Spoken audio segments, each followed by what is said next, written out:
Okay. DGP 71. Top of the morning. How you doing, Steven? Howdy. Yeah, we're hitting you on a Friday morning before work. Early. Doing good, man. I think it's a somber week here in the district, but doing good. Somber week to be an Arsenal fan as well. So, but personally doing all right. How about yourself? Yeah, dude, it is 7 a.m. Friday morning. Monday's off, so there's something to look forward to. It's a bank holiday, as they say, across the pond. So I'm excited. I'm excited for some good matches this weekend. I think it's time for us to catch a break. So that's also encouraging. The international break will be right after this weekend's matches. But yeah, man, we haven't spoken for a little bit here, and as is DGP tradition, chaos broke out and we just went silent. So what's happened, honestly, since we last spoke? I mean, on a personal level, we had a friend get married. So congratulations. He's a listener here on the pod. So congratulations to you. He's a special guest here as well. So congratulations. But in the Arsenal world, we've had lost 3 of the last 6. I think the ones that we've missed are Preston, Newcastle, Inter, and the Grillmaster leaving. Some big news in the Arsenal world. Not my Edu, Steven. Not my Edu. That one came out of nowhere, dude. Like, the loss to Newcastle, I had kind of seen that coming. On the last pod, I said, hey, we could possibly lose to Newcastle. It's a trap game. Those guys love being spoilers. And 1-0, okay. But Edu, Gaspar, dude. Oh, long live Edu, man. I'm upset. It's funny because you've been backing him. All the Edu out haters out there. Not my Edu. And then it turns out he said, I heard the hate. I'm out of here. See y'all later. I got greener pastures coming. I mean, when you don't appreciate what you have, someone else is gonna come in and cop it. That's just how the world works, man. And Edu, in all honesty, when I saw the news, I thought he's resigned. Like, the way the statement read, it all seemed like it was all dictated by Edu. Nothing was coming from the club, really. So I respected that, and I thought, it's been 5 years. Maybe he just felt like purpose served. Like, it's pretty normal at that level to make a career move for yourself. And he's a young dude. Like, he's a young sporting director, dude. Yeah, facts. There's no hard feelings for him. I think it's good for him. He's young. He's done well on his moves. I think he's had great buys. The selling this summer has increased. I think that's the one knock you could put on him, was he doesn't sell well. Hey, got us through the COVID era, basically. So I don't think anybody can hate on Edu. I think maybe it is a little disappointing to live mid-season, like in the manner. Hopefully there was talks behind the scenes. We're just fans. There has to be talks behind the scenes. But again, it's a business, right? It's a business. It's a cold world out there. So, I mean, go on, Edu. Join in that group that he's joining. I hope he does well. Yeah, I mean, I think there are still all kind of like rumors. I don't even know when his last day is officially with Arsenal, right? It is kind of odd that it came before the January window, especially where it's starting to feel like we need some business in the January window, big man. So it's interesting how that's going to work out. But yeah, man, enough of Edu. You know how we feel about him. The one knock, yes, the sales, maybe. I think maybe this cycle of like recycling Chelsea players became a little annoying. But I don't have too many issues with him, man. I think he hit some, he missed some. That's just how it works. And ultimately, we have completed our rebuild. Now, are we going through a bit of a slump? We're going to get into that. Hell yeah, we are. But the squad is built, dude. Squad is absolutely built. And I think that January comment kind of maybe is where it's kind of the kick in the nuts, as one may say. Where we are right now, Defense is solid. Obviously, we have an outside back issue, but that's just injury related. Then you look at our front line. That's an issue of transfer business not being done over those 5 years. What attackers have we brought in? And you can name maybe one in Jesus, maybe two if you add Trossard, who is not supposed to be, I think, what he is now in the squad. Like, the responsibility he takes on is not what we thought we were buying at the time. So that's kind of a little rough. But yeah, I mean, it's been a slump. We'll get into that. It's more, I think this podcast is more about not talking about the games. I know Inter just happened on Wednesday. It's less about the games, but like talking about the state of the squad. I mean, I think we can talk about players having issues. I think we can also talk about managerial issues. There's still some of the same things that we're seeing. We always hit those points because that's what we love to do here. But I'll throw it back to you. Where do you want to start as far as start on some highs? We saw some players back in the squad versus Inter. You want to start there? I think I want to start with the general sentiment surrounding the club.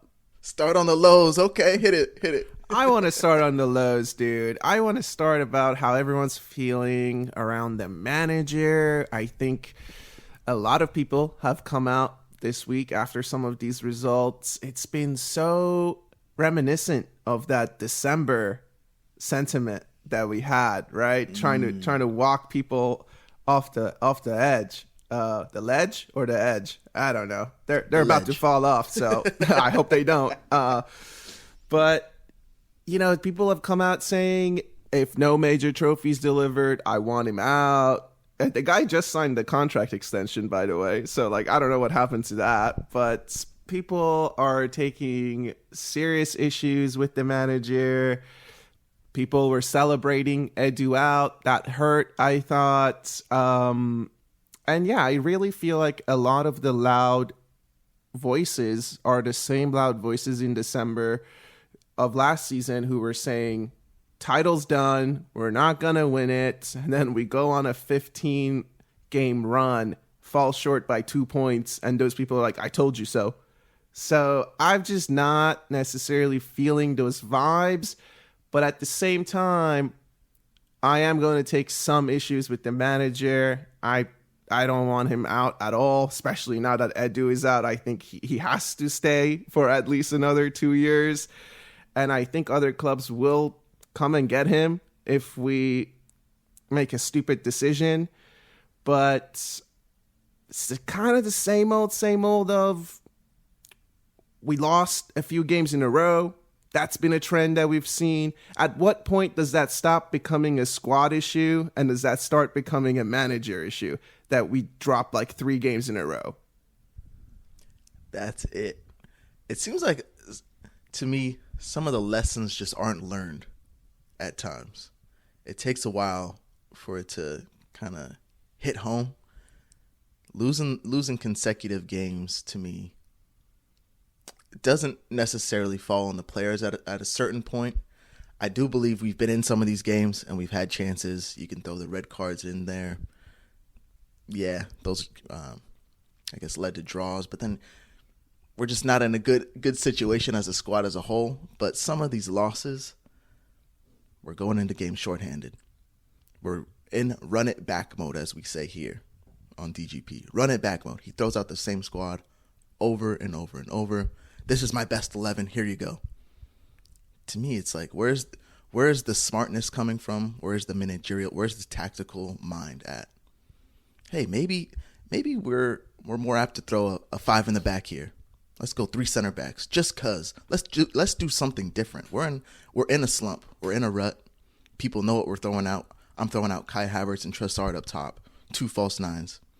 3-4 games in a row. Let's give them a new look. We have the depth for it. We have the players. Why not? Intergame, something that I can't wrap my head around. 80th minute, let's throw on our subs now. It's like, I don't understand why. Like, why can't we throw in a sub at the 60th? Why can't we throw in a sub at the 70th? Why are we waiting till there's 10 minutes left in the game to throw on subs? And those subs come on and are potentially like impactful. Like, the game does change a little bit. Like, they are trying stuff. So there's things like that. Those are repetitive things when I'm saying, like, I don't think lessons are learned because it seems to happen quite a bit. Maybe this next game, this Chelsea game, I'm hoping we do something different. I am really hoping we do.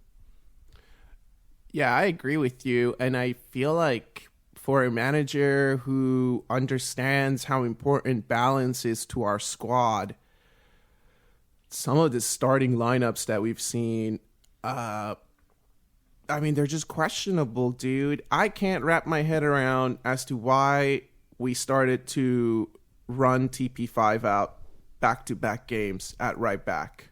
I just think we have other left backs. Like, Kiwior's okay. Zinchenko's okay. Timber can play right back. Benny Blanco seemed like he was okay. So I do feel like there's certain elements with this manager sometimes where it's like he wants to put Mikel Merino in the starting squad. It's like when we signed Kai Havertz. He wanted to play Kai Havertz at the left 8. And he just kept doing it. And he kept doing it. And sometimes it's like, no, dude, I'm sorry. TP fucking 5 is undroppable. And he has to be in the 6 right now. That's it. The player, what happened to the players dictating the way we play? And there would be no issue if Merino, Declan Rice, whatever, that double pivot worked and we're winning and it's like looking great. But it didn't, right? It was kind of flat. So at that point, what is your thought? Next game, do you run it back again or do you change it? My thought is you change it, but he runs it back. It's just an interesting thing. It is, dude. And honestly, like, a big part of this slump is that Mikel Merino starting. Like, these last few games, he has been starting a lot of them. And I don't know, man. The more I watch this guy, the more I feel like he's a sub, dude. He is a very impactful sub. Are you throwing down the gavel? This is it? I feel like, jury. Dude, I just feel like I look back to Spain at the Euros. He was a super sub for Spain. So I feel like he's a super sub for us right now. And I mean, Declan Rice, I know he didn't travel for the Inter game. Hopefully he's fine for Chelsea. I read today that he has a broken toe. So he might be playing. He might not be playing. You know, this is the other thing. I think it's kind of easy to sit here and say, well, the manager's not learning a lot of lessons. But also, I think we have to take into context the transfer window. To be fair, dude, we signed Neto, a backup goalkeeper. Still haven't seen him play. We signed Sterling. He's had a few cameos.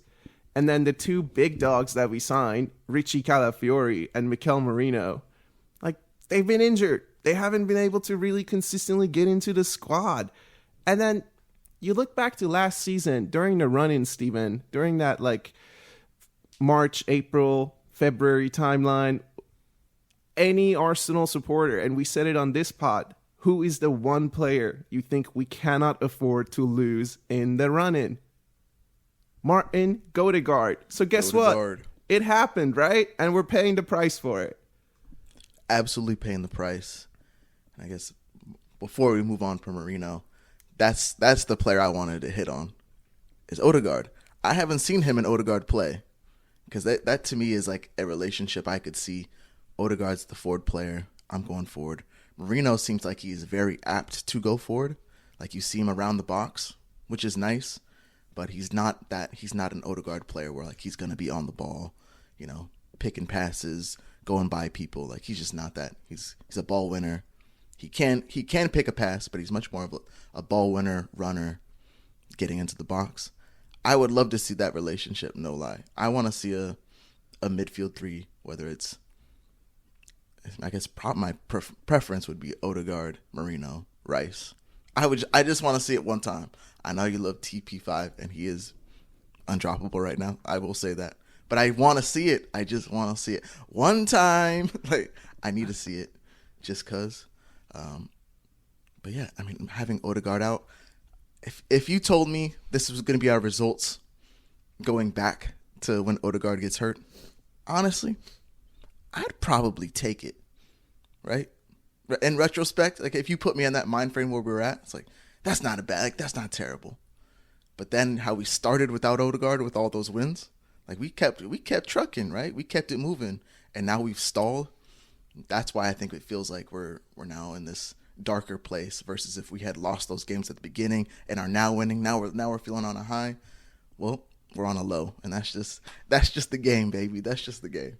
It is, dude, and I do feel like I think the negativity around the club, it has to stop. I really do. I think people have to back the team. They have to back the manager. We've played 10 games in the league, dude.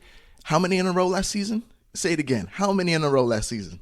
I said 15 in a row. This team is capable of winning 10 to 15 games in a row, dude. And you think back to the summer. What did we all keep saying? It's going to be a really tough start. The first 3 to 4 months are going to be really challenging. The matchups are super stacked. And we went into that. It turned out the games were really challenging. On top of that, we had the rule that only applied to us where our players got sent off. On top of that, we had other decisions that just didn't go great. We had freak injuries appear. Mikel Merino lost his first 50-50 in training. I mean, people are saying, we should have signed a striker. We should have signed a striker. And to be honest with you, I was always on the train that we need an attacker in the summer. I always felt like we need a winger. But at the same time, what if we did sign this Goategaard guy and he got hurt in his first day of training like Mikel Merino? Like, you can't see that shit coming, dude. You can't. And it keeps happening. Like, we're in the mud right now. None of the decisions, none of the luck is going our way. It is actually kind of wild. Even leading into this Inter game, it's not in the Premier League, so it's a little different. That handball. Like, it's just, we can't catch a break, man. We just really can't catch a break right now, which is very disappointing sometimes when I'm watching these Premier League games. I feel like I'm being gaslit, like rules that only apply to us. It's like, this doesn't seem right. No, by the book, it is correct. It's like, I don't think that's right, man. I watch a lot of ball, and this is crazy. But yeah, I want to kind of talk about some other players in the squad, if you don't mind. My boy Trossard. Yes. Not great.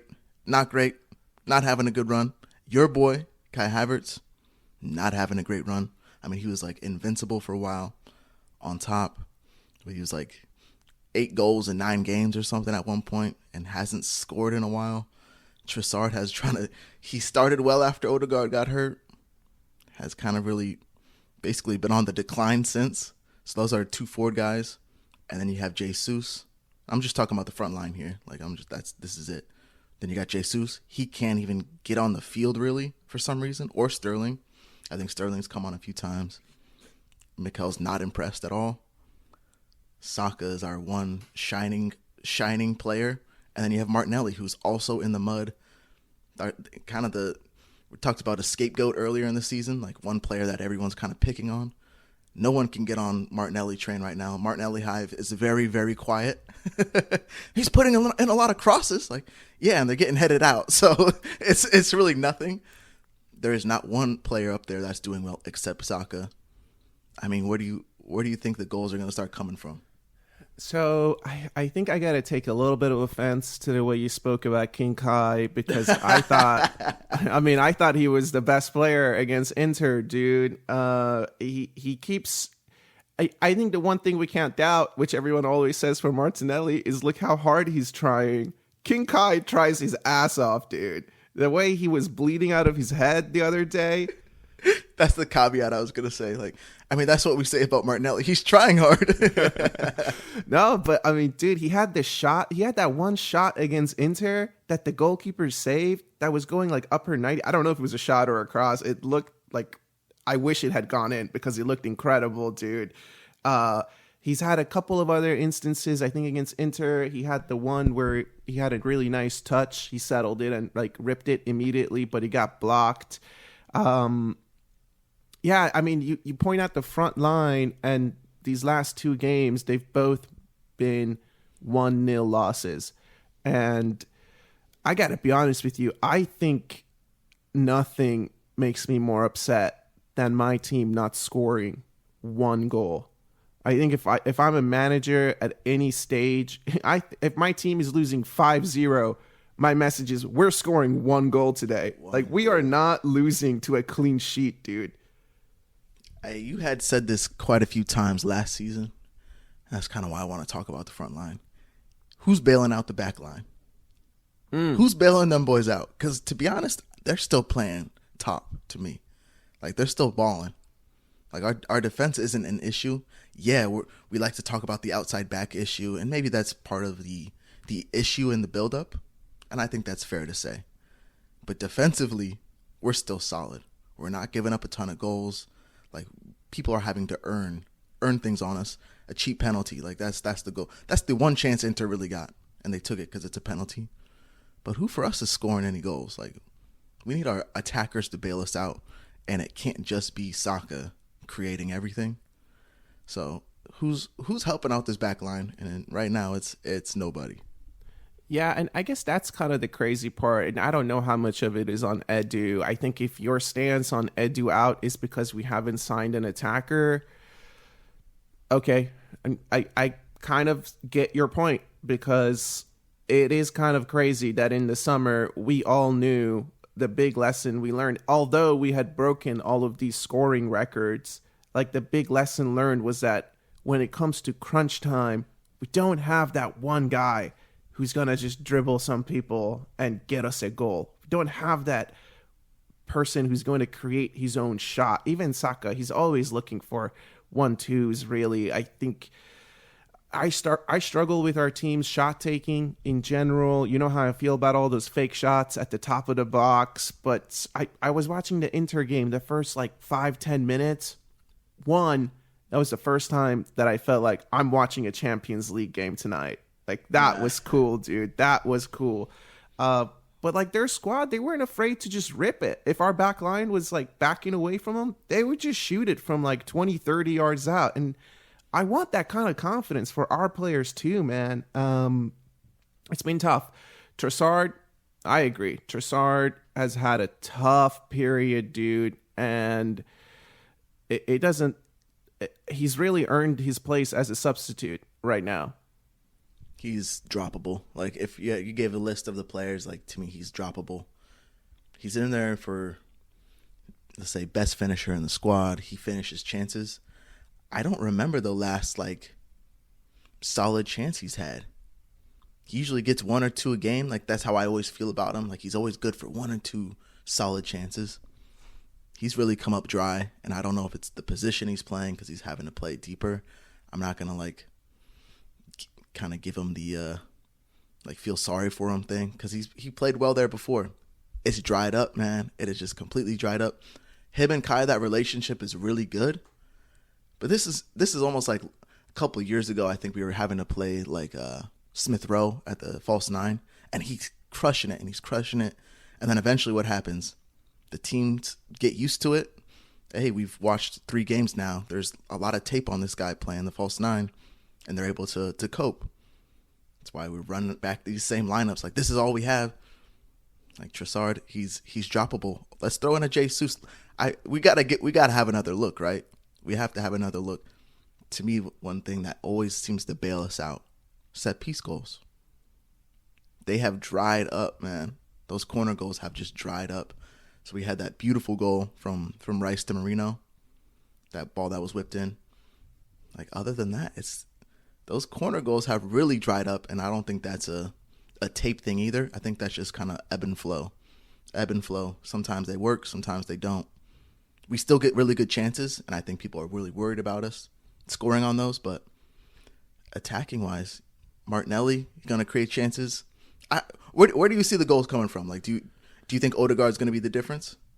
So, there's just still something missing with this squad, and I'm not sure if the return of Martin Odegaard fixes everything.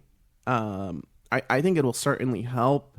I think even during this period, you're totally right, dude. At some point, I wouldn't have cared if we played Kai Havertz in the middle and put Jesus up top, right? I kind of struggled that at no point did we see Kai Havertz. It's almost like Kai Havertz is the 9 now. And again, we just have to play him at 9. We have to play him at 9. We have to play him at 9. And he doesn't have the same chemistry necessarily. He doesn't have the same ball movement that helps him getting those positions. And I hear you, dude. I mean, I don't know where the goals are going to come from, Steven. It has to be... The problem right now is when we play teams who can defend and are as physical as our team, we can't score. That's it, right? Inter, they were big in the back. They had very good defense. They had a really nice shape. They're the champions of Italy, dude. That's like no joke that you're playing. So we struggled to break them down. Newcastle, again, big physical team. No set piece luck against them. No real chances of breaking them down. And you think back to even earlier this season, Atalanta, another Italian team where we got shut out, dude. We can't score against good teams. And you go back to last season, Porto. We couldn't score against Porto. So, and as much as we tried those set pieces against Porto, what did they do? They had their own strategy to overcome. Yeah. Like 5 of those corners were just disallowed already. So it's getting tough out there, man. I do think the balance of the team is wrong. I just feel like the build-up play doesn't feel right to me. I'm not seeing the same movements on the field. I mean, honestly, Steven, when is the last time we scored in the first 10 minutes? Yeah, that's a really good point. That used to be our bread and butter right there. Scoring early, and then we just lock it down. That's the bread and butter. I like to think that Odegaard is going to make the difference. Something that I really hate this about the squad right now, and this is from years past coming into today's Arsenal. Just slinging the ball in, just because what else do we have? We got nothing else in our locker but just crossing it. Martinelli crossing, Saka crossing. There's been a lot lately, and there's not a lot of heads getting onto it. If we have an actual center mid that can carry the ball, be influential from the center part of the pitch, Marino isn't that. Declan Rice isn't that. Thomas Partey isn't that. I guess you could say Trossard, but he's just been... He isn't that either. He is not that player. He's just not. So I'm hoping we can have someone from the middle that's actually influential and can be that spark there, because it's just not working with these crosses, man. These crosses not finding anybody. It's not like I can't go on another 5 games watching this. I just can't. I'm sick of it. I'm absolutely sick of it. The horseshoe is back, baby. Horseshoe FC is back, and I will turn off my television if I keep seeing this. I am getting some flashbacks as well to like 3 years ago, and it goes beyond the tactics. I'm starting to get some flashbacks around it. We used to have a lot of passengers in this squad, and at this moment in time, it feels like we have a lot of passengers again, dude. I think to Zinchenko, he feels like a passenger right now. Jesus, he feels like a passenger. He's just along for the ride, dude. Kiwior, I'm struggling with some of these personalities that are starting to feel like they're just here to collect the paycheck right now. Ooh, and this is another. You're setting me up here. This is some Dwayne Wade, LeBron alley-oop action. Another point I wanted to hit on. So we're talking about there's such a lull in the squad. We're playing on the outside, Horseshoe FC. Remember the last time we were kind of in a really tough phase? This is years ago. Who did we rely on? The young bucks. The young boys came in, injected some energy into the squad. I'm looking at Lewis Skelly and I'm looking at Waneri. Like, honestly, I don't understand why Waneri doesn't play more. Every time he comes on, there's like a liveliness to him, right? He's like trying things. And like maybe Mikel is so conservative. He's like, oh, you're doing too much. I don't like that. You're 17. It's like the dude's in the squad, right? So you're good enough to play, in my opinion. Even though you're 17, you're good enough to play. We see other 17-year-olds balling in the world, right?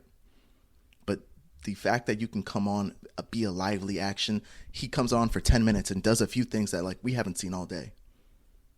We haven't seen that all day. Guy in the center of the midfield, dribbling the ball for 10 yards, right? Into their blowing by someone. Like, we haven't seen that all day. Where's that been at?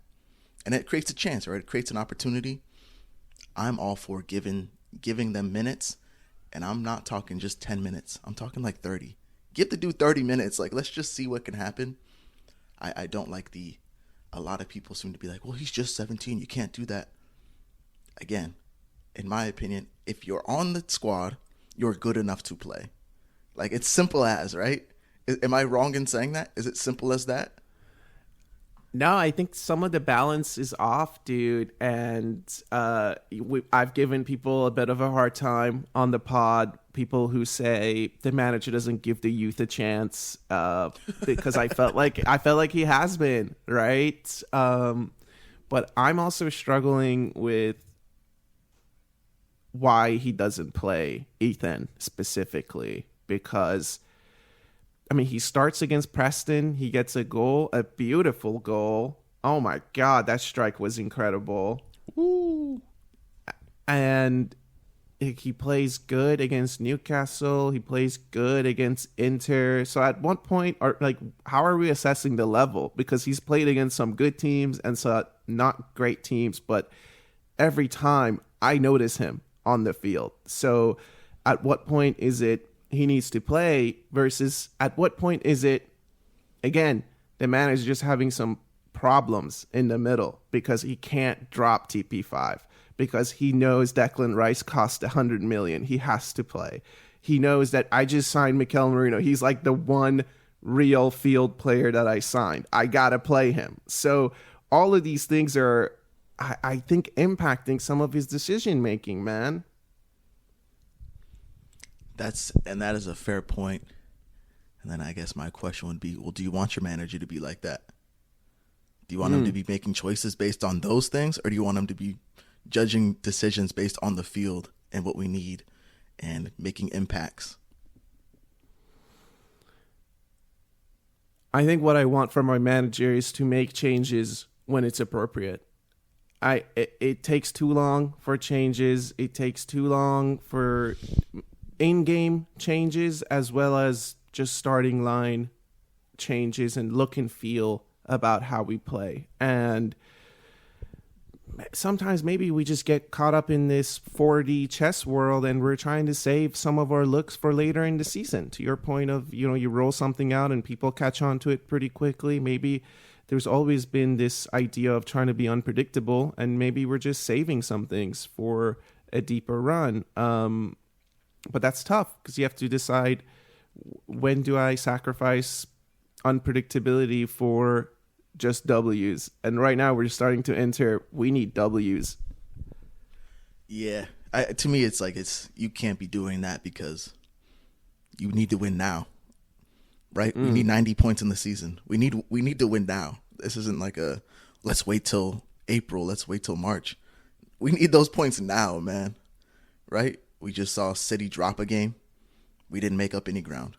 We're seeing Liverpool continue to win games, right? They're the ones now creating ground on us. So it's, to me, you got to do it now. You have to make the changes. You have to be proactive. You have to be proactive and start now. It is a little bit, I'd say it's a little bit worrying, and I do agree that I think people are taking it out of proportion, but that's what we do, right? That's Arsenal FC, baby. If you're a fan of Arsenal, you're going to be emotional and you're going to be over the top. That just comes with the territory. But I do believe 15 games in a row, 10 games in a row is possible, and all it takes is one. One kiss is all it takes. And that's all it takes, baby. I think that's true, man. And this upcoming game against Chelsea, it couldn't have come at a better time. I think the last 3 seasons, we've been going through a slump, and then we've smashed Chelsea to get back on a roll. So hopefully that trend continues. Benny Blanco is back. He's the one player we haven't really talked about, but I haven't really noticed him that much in the games that he has played. Same with Timber. I think Timber's been a little bit more quiet, attacking wise. Like, so yeah, things just need to change a little bit, man. That's the message I think on the pod, and maybe the return of Martin Goategaard is what triggers all of that. But it's just been a tough period, man, and we really can't catch a break. So I'm happy that after this game we get to regroup. I'm happy that a lot of the players aren't going with their national team. It looks like Partey is staying. It looks like Martin is staying. Thank God. If Norway called him up right after he returns, I was gonna lose my mind, dude. That would be classic. And generally speaking, I think the squad is a little tired. Maybe not so much physically, but maybe mentally. The squad also feels a little bit tired. It is, and I think Dubai would be great right now. I think we need a little trip to Dubai, man. I really do. Talk about Ben White. He is quiet, but to me, it's just like something isn't right to me. And I don't know. I think the simple answer is, well, Odegaard's not there, so the right-hand side isn't completely. I don't think that's it. I just think there's, whether he's a little bit hurt, which he probably is, like it just isn't working the way it has in the past. He's an engine. He's that dog. He's defensively, you've seen him kind of a little bit, I don't want to say he's liable at times, so people are kind of going at him a little bit. He hasn't been 100, and offensively, he's just not 100 either. Timber on the other side, you don't know who you're getting at left back. Timber's kind of like in and out. Like comes in a game, he gets hurt at the 60th, misses the next game, and then he's back again. So that's kind of hard to get him going. Then who's your other left back options? We don't want to play Zinchenko. You don't want to play Kiwior. It's kind of like, it's really hit and miss right now. Our two center backs are the only two that they're playing. Those are the only two. And Thomas Partey's playing, but who knows? He might be playing at right back. Who knows if Ben White's going to be fit or not? He might be playing in the center mid. And then, Marino's going to be playing because we just bought him. So you got to put him on the field. I agree with you on that. I kind of see him as, we're talking about droppable players. I do think he is droppable at this point. That's the one thing I'm going to rely on to be optimistic about. There are changes to be made. There are things that you see, like changes can be made. And to say Marino can't then come on as a sub and make an impact, oh yeah, I definitely think he can. But there are changes to be made. And that's the one thing I think we should rely on. That's the silver lining. Yeah, they haven't happened yet, but there is possibilities. The squad is deep enough to make some little tinkers here and there. And can you hear it coming? Is that 15 in a row? Can you hear it? The train is loading, dude. Boarding. The train is boarding. Yeah, man. Well, let's see. So we play Chelsea next on Sunday. I think in terms of changes, they have a lot of attackers. We know that. So I think outside backs, I would run out Benny Blanco and Timber if they're fit. I think the center back pairing stays. Raya stays. Raya, after the incredible saves he made early in the season, he really hasn't even had to make saves. So to your point of like who's bailing out the defense, yeah, it's not looking great, man. In the middle, I think give Odegaard the start, dude. Even those like 5 minutes he played against Inter, you could tell our press is just different, bro. The press is different. It does hit different when you got the blonde assassin out there, man. It is a little different. The little shift, the little shoulder shift out there. I want to see Partey. I want to see Odegaard. Dare I say, I could see a King Kai in there. Dare I say it? Wow, dude. I love that shout. I would take King Kai at the left 8 if a Marino isn't fully fit, if a Declan Rice isn't fully fit. I don't know much about Declan Rice's toe issue, if he is playing or not. If he's fit to play, I would take him over Yes. Kai Havertz, Yes. but I like that shout. That's a nice change up. Put Kai Havertz at the left 8 and maybe put Jesus up there. Let's give him a start, dude. But look, outside wings, I mean, Saka stays. Sticks stays, dude. Although, it's tough, man. Sterling can't play, and I don't think Trossard has done enough for me to say, now that Odegaard's back, Trossard, you should be starting at the left wing. I think you asked me that a month ago. That's my answer. But right now, I think, no. Just run Martinelli out there. I agree with that. I think Martinelli stays. I'm still not sold on him as of now. But he does the work. We'll always say that about him. He does do the work. The final product isn't there. I think that Declan Rice thing is correct. I'm thinking he's hurt, but because he didn't travel to Italy. But you're right. I think the reports are that he probably is going to be available for this weekend. Now that's an interesting one. Do you start him? Do you play him 45 minutes? Maybe that's a situation where you're like, hey, whether it's like, say, Jesus, you're starting 45 minutes, bro. That's what you're getting. 45 minutes, and we're like, just know that going into the game. And then maybe you switch up the lineup, whatever, throw Kai up top, Rice in. I'd be interested in something like that, to be honest with you. That's a change-up. That is something Chelsea probably aren't ready to see. So I think there's possibilities, but that Rice, Partey, Odegaard midfield, bring it back, man. Bring it back. I'd love to see it again. I think you have to, dude. And Declan Rice just got called up to the England national team. Boo!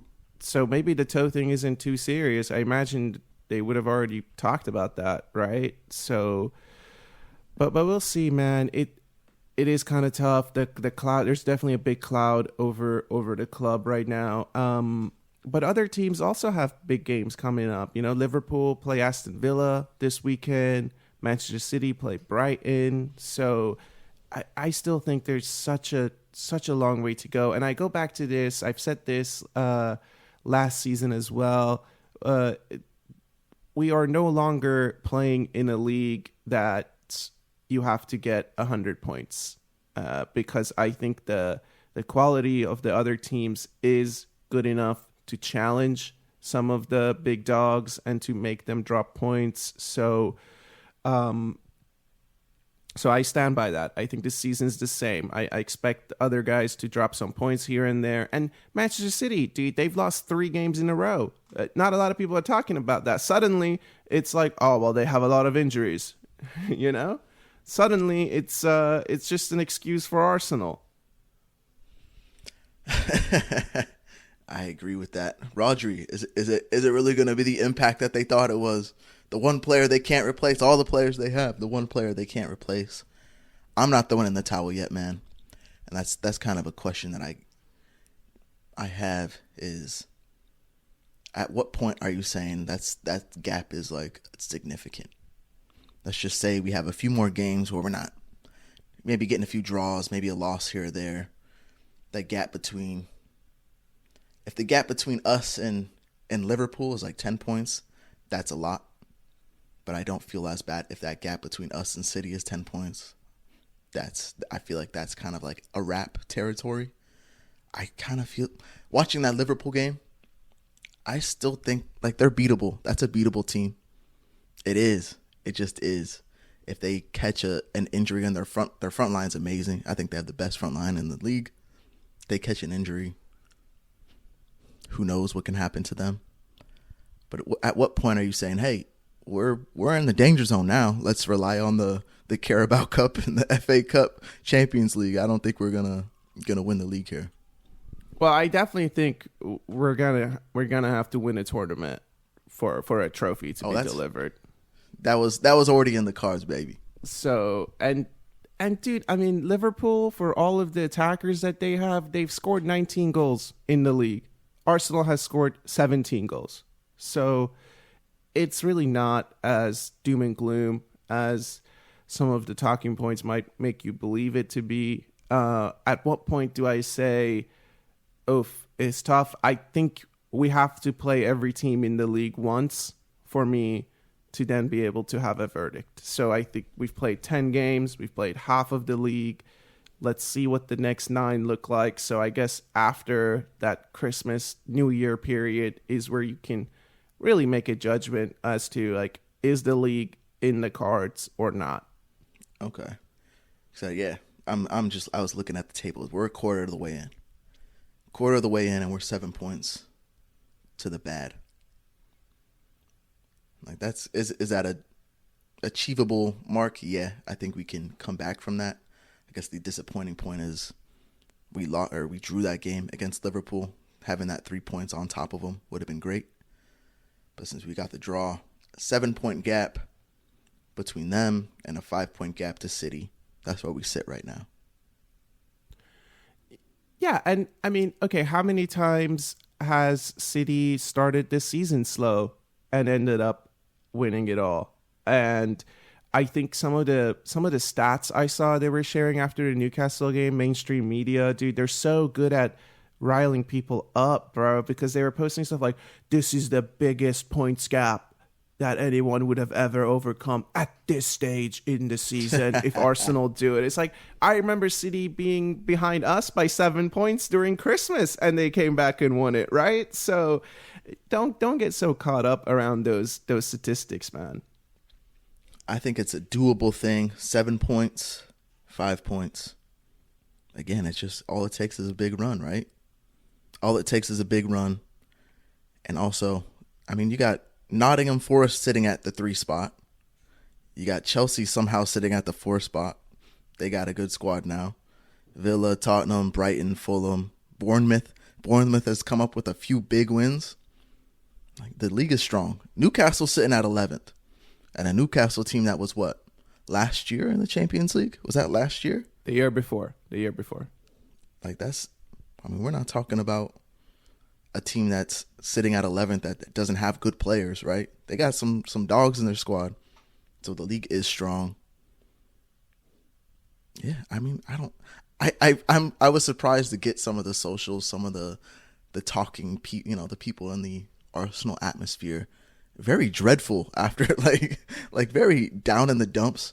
I didn't feel that way necessarily. That's why I'm looking at tables. I'm looking at even the Champions League table. Like, it ain't a thing. I saw something about the Champions League where, like, I think we're in the top 3. Like, we've played the top 3 hardest schedules in the Champions League so far through the first 4 games.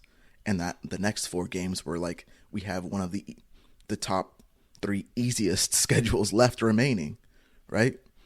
So that's just the way it goes. I think the first 10 games we've played quite a few good teams. So I honestly am not that worried. Come Christmas, and this is the situation, it changes, but we got time.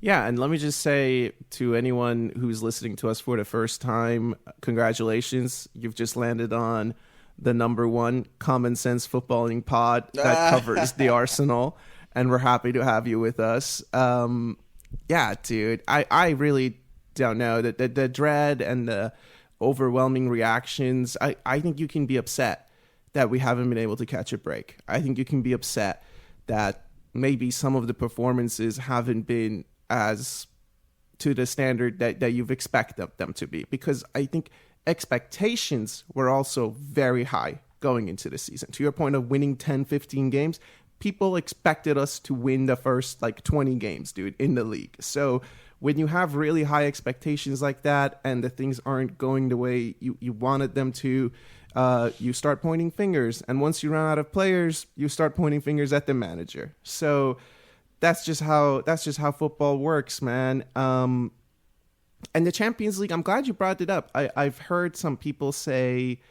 I would have loved to play Inter in an away match, right? Like after that game, this new format, some people aren't necessarily feeling it all the way. I think it's still too early to judge the format. I also felt that it would be nice to play them at the Emirates, but I think that's what the next round is, right? The knockout phases, you get the home and away, I imagine. So it'll be okay. I've kind of enjoyed the format. I think it's cool that we play these good teams and the schedule's kind of stacked, and a lot of things happen in the table. Like Aston Villa were sitting top of the Champions League table for like a couple of weeks. That's cool. Like let them celebrate that. That means a lot to them. They're not there anymore. Like they're gonna lose games in the Champions League, but let them have those few moments. So, do you have anything to say about the format and how the games have played in the Champions League? I would say so far so good. The one thing I would kind of knock it on, and it's maybe at this point, so it's 4 games in, maybe these next 4 are really going to be different. But the level of them, I guess the excitement going into the games is a little bit different, I think, where you have that group of death. And I remember that year we had like PSG, Dortmund, like, you know, you're going home and away. Like those are big games, and you're kind of up for them. We've already had PSG, and now we had Inter. I just haven't felt that real excitement. I think I was much more up for this Inter game than I was for the PSG, just because they are Italian champions. We're in the final a couple of years ago. But maybe these next 4 are going to be much more heightened because the table's set now, right? We kind of know where everybody lays. Now it's the time of who's going to get that top 8. So I can see it kind of changing. But as of right now, I just kind of think it lacks a bit of excitement, I would say. Yeah, no, I think that's fair because, like I said, the Inter game was the first time I felt like I was watching a Champions League game. Maybe it was just the atmosphere that they created, which, you know, I've had an issue with the Emirates atmosphere this season as well. Hopefully that changes. The Chelsea game is away, I think, right? It's at Stamford Bridge. So as long as it's not raining, I like our odds. I think I'm gonna say 3-1. Wow. I think they definitely score. And it better not be Nico Jackson. It's gonna be Nico Jackson. The dog himself. Oof, man. That's a tough one. They're sitting at 4th. We're both on 18 points. You know what? I mean, I would love a win. I'm going to say we draw. I'm just going to say draw. Would you be disappointed with the draw? I won't be disappointed with the draw depending on the performance. I think this is a performance. I need to see a performance here. Obviously, I would love the 3 points, and I want to say the 3 points would put us on a trajectory heading into, I mean, we know December is going to be hot, right? Get this win now, international break, and then December, just hit the ground running. Don't leave London. Let's bang out a bunch of wins. That'd be perfect. I could see this game being a draw. Chelsea wants to prove a point. I believe they're now in 4th place. We actually belong here. We're playing a top dog in Arsenal. They're going to throw everything at us. I could see. Draw for me. I would say like a 1-1.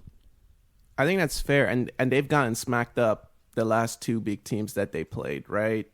Manchester City opener, they weren't even in the game. The Liverpool game, Liverpool was always going to win that game. So, no, I hear you on them having to prove a point. And I like playing against them, just our super team. It's kind of fun to beat them after all the players that they signed. So I hope it's a W. I hear what you're saying. I can see it ending in a draw. I can even see it honestly ending in a loss. I think I said that on the last pod as well. Newcastle and Chelsea, they're both weird trap games, but Chelsea's much more open than Newcastle. I'm not like, if Chelsea scores early, I don't think we're gonna get shut out against them. Yeah, and I actually rate their manager, man, Maresca. I do rate that guy. He seems to be someone that is willing to make changes, which I respect. I know he had Enzo Fernandez coming off the bench. You know, their $100 million signing. You're not giving me what I want, man. You're not following my instructions. I guess you're going to have to come off the bench. I respect that about him. Don't respect the club. Don't get it twisted, everybody. Don't get it twisted. Still, I don't know if there's, other than Tottenham. I mean, you could love beating Tottenham, but Chelsea's just a team that you love to beat. You just love it. It's one of those great feelings of the season, is getting a win, especially at the Bridge. you love to see it.